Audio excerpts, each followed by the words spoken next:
Hello everyone, welcome to my channel. Students, today I have brought for you the questions of one word substitutions asked in the CGL examinations conducted by the SSC. तो आइए topic शुरू करने के पहले इस video को like कर लें, मेरे चैनल को सब्सक्राइब कर लें और साथ साथ बेल आइकन को प्रेस कर लें ताकि आपको लेटेस्ट नोटिफिकेशंस मिलते रहें। तो स्टूडेंट्स, आपको हर क्वेश्चन में एक ग्रुप ऑफ वर्ड्स दिए जाएंगे। जैसे one who embraces voluntary death for one's country, और इसके लिए 4 ऑप्शंस दिए जाएंगे जिनमें उसका सही आंसर है। इसे कहते हैं one word substitutions for the given group of words. Question number 1 आपका है one who embraces voluntary death for one's country, वह व्यक्ति जो अपने देश के लिए अपनी इच्छा से मौत का आलिंगन करता है। ऑप्शंस को एग्जामिन करें तो नंबर ए है मार्टायर। मार्टायर का मतलब होता है one who sacrifices his all for the sake of his country. B diplomat. Diplomat one who deals with diplomacy with one or more than one state or country or an international organization. कूटनीतिज्ञ। Number C, fanatic, one who is over enthusiastic about something, especially politics or religion. कट्टरपंथी। Number D है patriot. It means one who loves one's country, वह जो अपने देश से प्यार करे, यानी देशभक्त। तो ऑप्शन नंबर ए मार्टायर शहीद, ऑप्शन नंबर बी डिप्लोमैट कूटनीतिज्ञ, ऑप्शन नंबर सी फैनेटिक कट्टरपंथी, ऑप्शन नंबर डी पैट्रियट। आपका गिवन ग्रुप ऑफ वर्ड्स है one who embraces voluntary death for one's country, जिसके लिए सही आंसर आपका बैठता है शहीद, जो कुर्बान कर दे अपने आप को, दैट इज नंबर ए मार्टायर। इसके लिए वर्ड पावर आपका स्ट्रांग होना चाहिए। दिए गए सारे ऑप्शंस के अर्थ आपको यदि मालूम हो तो आप आसानी से राइट आंसर सेलेक्ट कर सकते हो। क्वेश्चन नंबर 2 है one who is indifferent to art and culture, वह व्यक्ति जो कला, संस्कृति, एजुकेशन भी हो सकता है के प्रति इनडिफरेंट हो, कोई इंटरेस्ट ना लेता हो, उसके विरुद्ध हो। नंबर ए ऑप्शन आपका है फिलैंडरर। फिलैंडरर का मतलब होता है one who enters into sexual relationships with women, व्यभिचारी। ये ऑप्शन आपका नहीं होगा। बी है आपका cynic, one who thinks people do work only for their self interest, निंदक, दोषदर्शी। ये भी राइट ऑप्शन नहीं है। नंबर सी है आपका फिलिस्तीन, one who is against, who is not interested in art, culture, education etcetera. यानी ये आपका आंसर बिल्कुल सही है, इसे मार्क कर लें। नंबर डी है scientist, one who invents a new thing, जो किसी भी नए चीज का आविष्कार करता हो। यह भी आपका सही ऑप्शन नहीं है। Right option is number C philistine, one who is indifferent to art and culture. Third question आपका है something that cannot be understood, जिसे समझा नहीं जा सकता। आइए ऑप्शंस को एग्जामिन करें।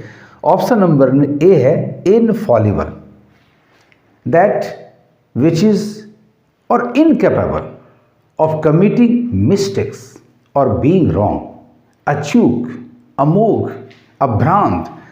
ये आपका सही आंसर नहीं है। नंबर बी है eligible, that cannot B red easily, जिसको आसानी से पढ़ा ना जा सके, लिखावट अच्छी नहीं है, यानी अस्पष्ट। नंबर सी है incomprehensible, that cannot be understood, जिसको हम समझ नहीं सकते। This is the right answer, इसको आप मार्क कर लें। Number C इनकम्प्रिहेंसिबल।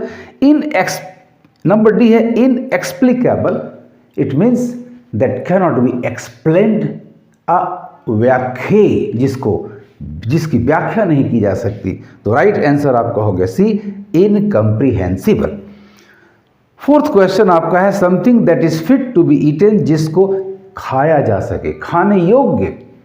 ऑप्शंस को एग्जामिन करें तो ऑप्शन नंबर ए है edible, fit to be eaten, this is the right answer, इसको मार्क कर लें। Edible, B unpalatable, not acceptable to taste, unpleasant to taste, you can say tasteless, जिसका स्वाद न हो, जिसको हम ग्रहण ना कर सके भोजन के रूप में।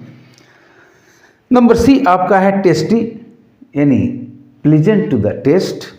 नंबर डी है delicious, full of delicacy, full of taste, यानी ऑप्शन नंबर बी, सी और डी एलिमिनेटेड हुआ। राइट आंसर आपका ए है edible. Question number 5, one who helps a person in need, वह व्यक्ति जो जरूरत में किसी की मदद करे। ऑप्शंस को एग्जामिन करें। Option number A mercenary, mercenary means one who works only for money, a paid worker, his sole interest is to have money for the work done, यानी भाड़े वाला आदमी। This is not the right answer. Veteran, one who has had long experience in a field, अनुभवी, घाघ व्यक्ति। This is also not applicable here. Samaritan, one who helps others, very kind to other people and helps them. This is the right answer, so mark it. Collaborator, one who works jointly, साझेदार. This is also not the option, the right option. So 5 का right option आपका C है, one who helps a person in need, Samaritan. Question number 6, sole right to make and sell some invention. किसी भी आविष्कार को, नई चीज को बनाने का या बेचने का एकाधिकार। ऑप्शंस को एग्जामिन करें तो ऑप्शन ए है copyright, it is a legal right given to an author or a publisher to print or publish for a certain period for some years. लेखन अधिकार, मुद्रण अधिकार, प्रकाशित करने का अधिकार। This is not the right option. Option number B, inheritance, the property left to one by the forefathers, विरासत में छोड़ी गई संपत्ति। This is also not the right answer. Option number C, patent, a government authority और a license given to someone और an organization to make और sell some invention. Patent is the right answer, अतः इसे mark कर लें। Number D आपका है heirloom, a valuable thing that has belong to a family for several years. विरासत की कोई चीज, वो कीमती घड़ी हो सकती है, कीमती कोई बर्तन हो सकता है, that is called an heirloom. So the right answer is number C, patent. Question number 7 is a fictitious name used by an author, एक छद्म नाम जो लेखक अपने लिए यूज करता है प्रकाशन के दौरान। जैसे धनपत राय अपनी रचनाओं को मुंशी प्रेमचंद के नाम से प्रकाशित करते थे। मुंशी प्रेमचंद धनपत राय जी का स्यूडोनीम हुआ। नंबर ए देखें, होमोनीम, a word that is spelled and pronounced like another word but is different in meaning, श्रुति सम भिन्नार्थक शब्द। ये सही आंसर नहीं है। नंबर बी है एलिबाई। एलिबाई का मतलब होता है ए statement made by somebody that he was not present at the place or that he was at a different place at the time of the crime, and so he cannot be held, he cannot be called guilty. Anyatrata, this is also not the right answer. Number C आपका pseudonym, pseudonym is a name is a pseudonym, is a false name used by an author. This is the right answer. छद्म नाम, इसे आप mark कर लें. Anonymous का मतलब होता है having no name, nameless, गुमनाम. So this is not the right answer. The right answer to question number 7 is the option C, pseudonym. Number 8, one who is a great lover of books. पुस्तक से प्रेम करने वाला. Options को examine करें तो option number A है bibliophile.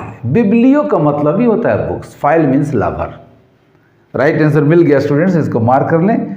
One who is a great lover of books, bibliophile is the right answer. Option number B को देखिए तो paedophile, one who is sexually attracted towards children. This is not the fit answer here. Number C, genophile, one who is attracted towards foreign people, things, culture, art, etc., etc. विदेशी चीज़ों या लोगों के प्रति आकर्षण. This is not the right answer. Number D, hemophile, it's a bacterium that grows in the presence of hemoglobin and causes hemophilia. ये एक disorder है जिसमें ब्लड आसानी से क्लॉट नहीं कर पाता. So this is not the right answer. The right answer is option number A, bibliophile, meaning one who is a great lover of books. इस तरह से स्टूडेंट्स आप one word substitution given group of words के लिए right option तभी पकड़ पाएंगे जब आपके पास word power stronger and stronger हो. आपको मेरा ये वीडियो कैसा लगा कमेंट करेंगे और ज़्यादा से ज़्यादा शेयर करेंगे. Thank you for watching.